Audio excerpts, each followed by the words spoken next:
Hello everyone. हम पढ़ रहे थे क्लास 11th बायोलॉजी का चैप्टर नंबर 2 बायोलॉजिकल क्लासिफिकेशन। तो इस वीडियो में हम पढ़ेंगे किंगडम प्रोटिस्टा के बारे में। तो जितने भी सिंगल सेल्ड यूकैरियोट्स हैं, उनको इस किंगडम प्रोटिस्टा में रखा गया है। और इस किंगडम में जितने भी ऑर्गेनिज्म होंगे वो एक्वेटिक होंगे, यूकैरियोटिक होंगे, और जिनके पास सेल होगी उसके पास एक वेल डिफाइंड न्यूक्लियस होगा और मेम्ब्रेन बाउंड सेल ऑर्गेनेल्स होंगे, जैसे mitochondria, endoplasmic reticulum, Golgi body. अगर बात करें रिप्रोडक्शन की, तो ये सेक्सुअली और इसेक्सुअली दोनों मेथड से रिप्रोड्यूस कर सकते हैं। अगर बात करें सेक्सुअली की, तो इसमें इन्वॉल्व होगा सेल फ्यूजन, मतलब सेल का फ्यूज़ होना, और जिसको कहते हैं फर्टिलाइजेशन और जाइगोट फॉर्मेशन। तो किंगडम प्रोटिस्टा में 5 कैटेगरीज में डिवाइड करा, 5 ग्रुप्स बनाए इसमें: क्राइजोफाइट्स, डाइनोफ्लैजिलेट्स, यूग्लिनॉइड्स, स्लाइम माउल्स और प्रोटोजोन्स। और इन पांचों ही ग्रुप में जितने भी सिंगल सेल्ड यूकैरियोट्स हैं उनकी प्रॉपर्टीज़ के बेस पे इनमें रखा गया। सबसे पहले हम पढ़ेंगे फर्स्ट ग्रुप क्राइजोफाइट्स के बारे में। तो इस ग्रुप में जनरली डाई एटम्स और गोल्डन एल्गी को रखा गया। गोल्डन एल्गी को डेस्मिड्स भी कहते हैं। और इस ग्रुप में जितने भी ऑर्गेनिज्म थे, या तो फ्रेश वाटर थे या फिर मरीन थे, और वो थे कैसे, माइक्रोस्कोपिक थे। अभी है कैसे, है तो एक्वेटिक, या तो फ्रेश वाटर है, मरीन वाटर। और अगर बात करिए कैसे मूव करते थे वाटर में, तो ये वाटर में पैसिवली फ्लोट कर रहे थे। पैसिवली फ्लोट करना मतलब कि वाटर जिस डायरेक्शन में फ्लो कर रहा है, जिस डायरेक्शन में मूव कर रहा है, ये ऑर्गेनिज्म भी, ये गोल्डन एल्गी या फिर वो डाई एटम्स भी उस डायरेक्शन में फ्लो करते थे। मतलब ये खुद का कोई प्रेशर एक्सर्ट नहीं कर रहे थे। अगर वाटर इस सेक्शन में फ़्लो कर रहा है तो ये लोग भी इस सेक्शन में फ़्लो कर रहे थे।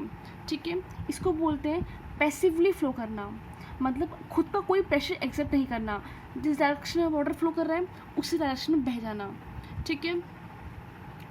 और जो डाई एटम्स होते हैं, इनकी जो सेल वॉल होती है वो 2 ओवरलैपिंग बनाती है। जैसे यहाँ पे देखिए 2 ओवरलैपिंग है, ये फर्स्ट ऊपर वाली सेल वॉल और नीचे वाली सेल वॉल यहाँ पे दिख रही है, एक दूसरे के ऊपर ओवरलैप कर रही है। तो डाई एटम्स भी ऐसे ही होता है कि सेल वॉल होती है वो ओवरलैप करती है। ठीक है, और जो एक दूसरे में फिट हो जाती है, जैसे एक साबुन का डब्बा होता है ना, एक सोप बॉक्स होता है, बॉक्स भी ऐसे ही होता है कि एक ऊपर वाला कवर होता है, एक नीचे वाला कवर होता है, और वो आपस में फिट हो जाते हैं। तो ऐसे ही डाई एटम्स भी होते हैं, उनकी अपर सेल वॉल और लोअर सेल वॉल एक दूसरे में फिट हो जाती है, एक दूसरे को ओवरलैप करती है, जैसे कि एक सोप बॉक्स होता है।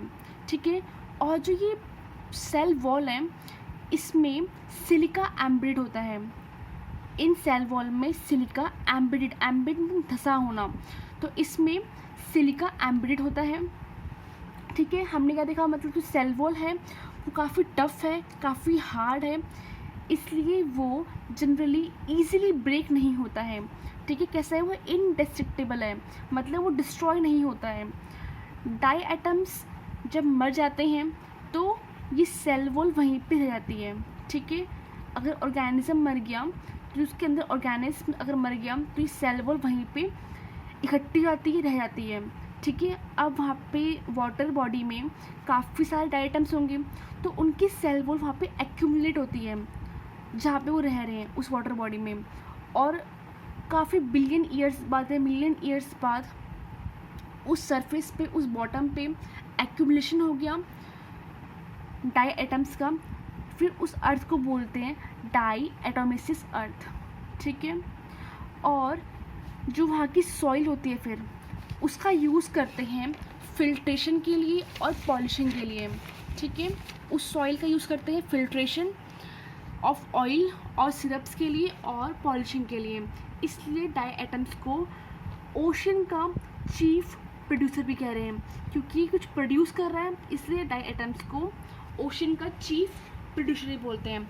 तो ये हमने पढ़ा था क्राइजोफाइट्स के बारे में।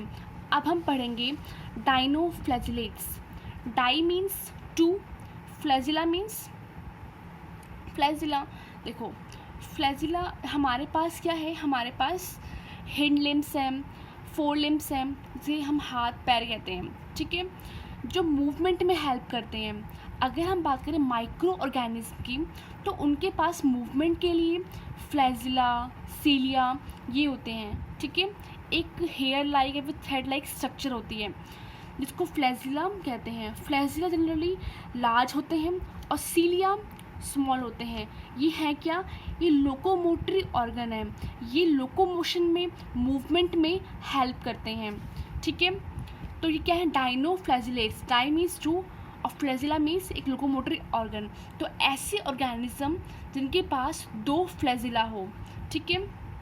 तो इस ग्रुप में जो ऑर्गेनिज्म हैं वो कैसे हैं, वो जो मैक्सिमम इस ग्रुप में जो ऑर्गेनिज्म हैं वो मरीन हैं, ठीक है। तो उनका हैबिटेट कैसा है, मरीन, और कैसे फोटोसिंथेटिक है, मतलब ये अपना फूड फोटोसिंथेसिस के थ्रू प्रिपेयर करते हैं। और इस ग्रुप में जितने भी ऑर्गेनिज्म हैं, कुछ येलो हैं, कुछ ग्रीन हैं, कुछ ब्राउन हैं, कुछ ब्लू हैं, कुछ रेड हैं। इनका डिफरेंट कलर डिपेंड कर रहा है इनकी सेल में कौन सा पिगमेंट प्रेजेंट है। जैसे अगर बात करें हमारा ब्लड जो कि रेड कलर का होता है, क्यों होता है, क्योंकि हीमोग्लोबिन की वजह से, जो कि एक पिगमेंट है। अगर देखा जाए लीव्स ग्रीन होती हैं, ग्रीन क्यों होती है, क्योंकि वहाँ पर क्लोरोफिल ए है। तो क्लोरोफिल ए फिर हीमोग्लोबिन सब क्या है, पिगमेंट्स हैं जो कि कलर प्रोवाइड करते हैं। तो इस ग्रुप में जो ऑर्गेनिज्म है, कुछ येलो, कुछ ग्रीन, कुछ ब्राउन, कुछ ब्लू, कुछ रेड, इनके डिफरेंट कलर हैं क्योंकि इनकी सेल्स में डिफरेंट पिगमेंट प्रेजेंट है। तो कौन सा पिगमेंट प्रेजेंट है उसके बेस पे इनके डिफरेंट कलर होते हैं, ठीक है। अगर बात करें इनकी सेल वॉल की, तो इनकी सेल वॉल की जो आउटर सरफेस होती है उसके ऊपर सेल्यूलोज की प्लेट होती है, ठीक है। और इस ग्रुप में जो मैक्सिमम ऑर्गेनिज्म है, फिर जनरली सारे ही, इनके पास 2 फ्लैजिला होता है। और फ्लैजिला क्या है, लोकोमोटरी ऑर्गन है जो कि थ्रेड लाइक स्ट्रक्चर होती है, ठीक है। इनके पास 2 फ्लैजिला होते हैं, एक लॉन्गिट्यूडिनली है, ठीक है, हॉरिजॉन्टली है, और एक है ट्रांसवर्सली, इसको बोलते हैं, एक लॉन्गिट्यूडिनल है और एक ट्रांसवर्स है, ठीक है। इसे यहाँ पे दिख रहा है, ये एक गॉर्नेलॉक्स, एक डाइनोफ्लैजिलेट है। यहाँ पे वो 3 बन रखे हैं ना कि सेल्यूलोज की प्लेट्स हैं जो आउटर सरफेस से बनी हुई है, और यहाँ पे 2 फ्लैजिला है। एक कैसा है, ट्रांसवर्स है, इसको हॉरिजॉन्टल बोला, और एक कैसा है, लॉन्गिट्यूडिनली, इसको वर्टिकल बोला, ठीक है। इनके पास 2 फ्लैजिला, एक ट्रांसवर्स और एक लॉन्गिट्यूडिनल, और इसके आउटर सरफेस पे सेल्यूलोज की प्लेट है, ठीक है। अगर बात की जाए रेड डाइनोफ्लैजिलेट की, रेड मतलब जिसका पिगमेंट रेड हो, ठीक है।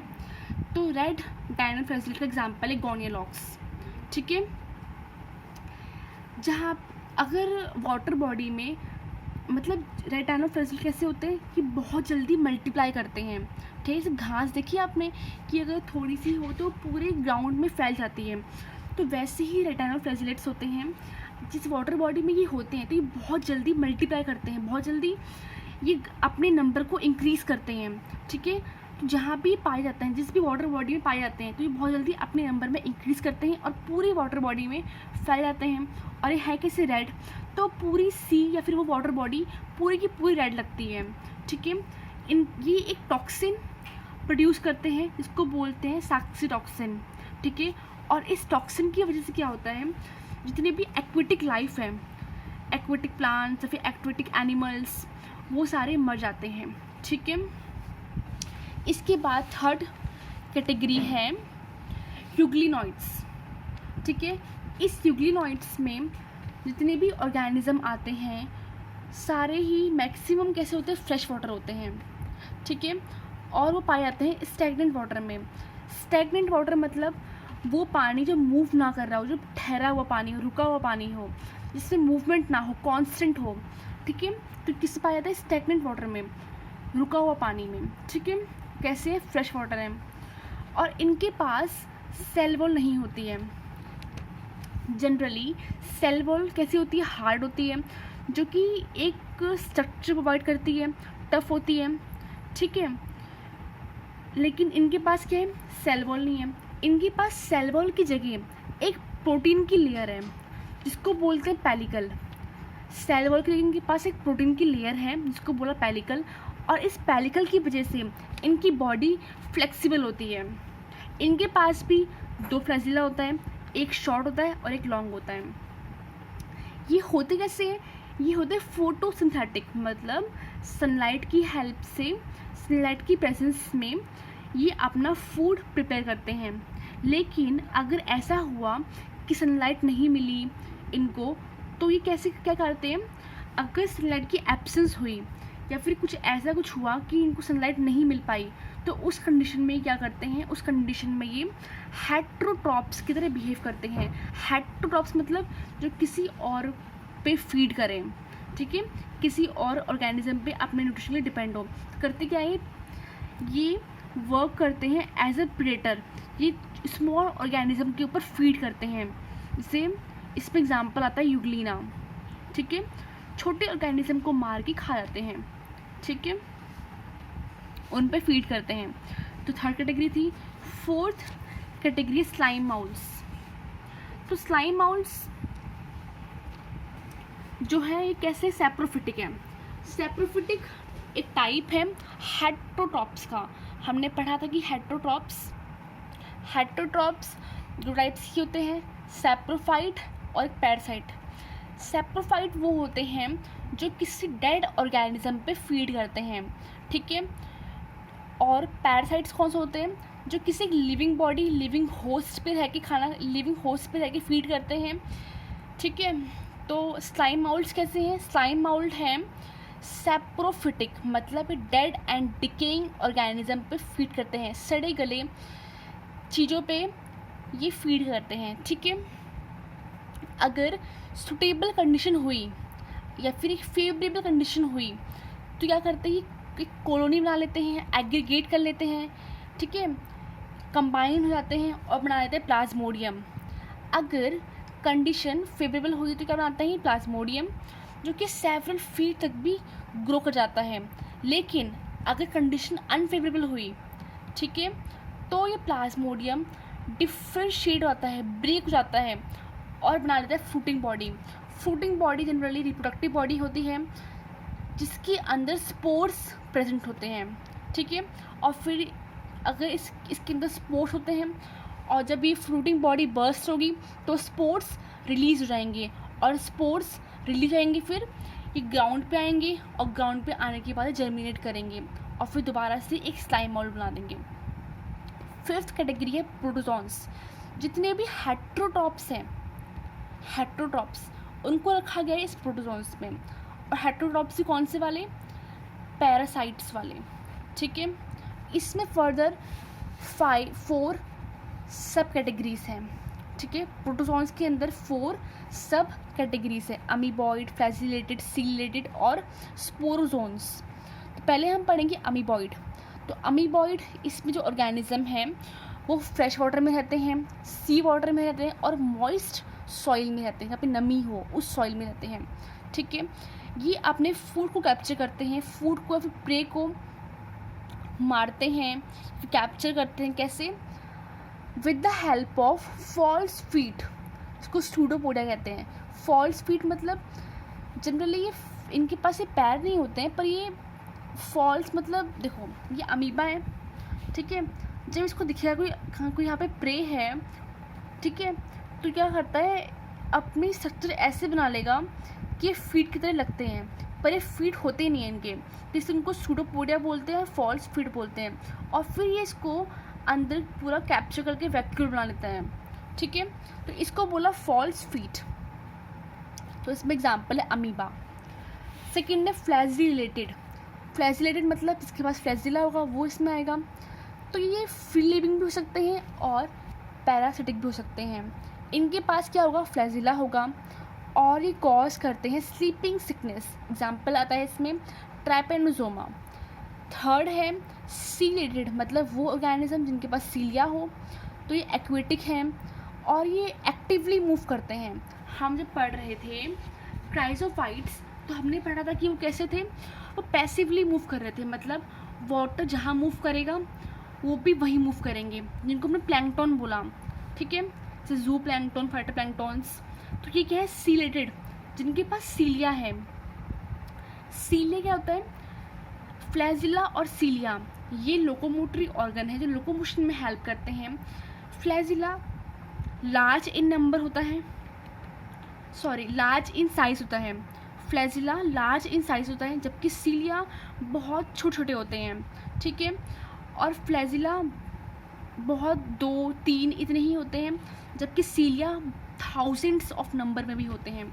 तो इनमें जो ऑर्गेनिज्म है वो एक्वेटिक हैं और वो एक्टिवली मूव करते हैं, मतलब वो वाटर की फ्लो के साथ फ्लो नहीं करते हैं, ये अपने ही डायरेक्शन में मूव करते हैं, एक्टिवली मूव करते हैं, मतलब खुद का फोर्स एक्सर्ट करते हैं, ठीक है, क्योंकि इनके पास थाउजेंड्स ऑफ सीलिया होते हैं।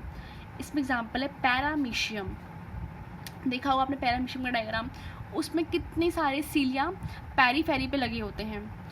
फिर फोर्थ कैटेगरी है इसमें स्पोरोजोन्स, मतलब वो ऑर्गेनिज्म जिनके पास इन्फेक्शियस स्पोर लाइक स्टेज हो। इन्फेक्शियस मतलब जो दूसरे को इन्फेक्ट करे, जैसे प्लाज्मोडियम की वजह से ही एक डिजीज़ होती है मलेरिया, ठीक है, जिसमें एक स्पोर लाइक स्टेज होती है उनकी लाइफ साइकिल में, ठीक है। तो आज की वीडियो में इतना ही, जल्द मिलते हैं नेक्स्ट वीडियो में। Thank you.